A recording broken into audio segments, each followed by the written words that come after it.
कर्नाटक के स्कूलों में मुस्लिम लड़कियों को इम्तिहान के दौरान हिजाब पहनने से रोकने को लेकर शुरू हुआ तनाजा चंद रोज में ही पूरे मुल्क में आग की तरह फैल गया, जिसके बाद एक एक करके कई रियासतों में हिजाब को लेकर तनाजा सुर्खियों में बना रहा। हालांकि कर्नाटक हिजाब तनाजा मामले की मुखालिफत में कुछ लड़कियां एहतजाज पर बैठ गईं। मामला बढ़ा तो कई तंजीमों के लोगों ने हंगामा किया। कई मकामात पर तनाजा बढ़ता भी नजर आया तो दूसरी जानिब तलबा भगवा रंग के गमछे पहनकर स्कूल जाते नजर आए।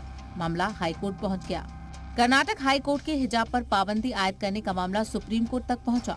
हिजाब पर पाबंदी के बारे में सुप्रीम कोर्ट ने जजों की राय बढ़ गई, जिसके बाद मामला बड़ी बेंच को भेज दिया गया।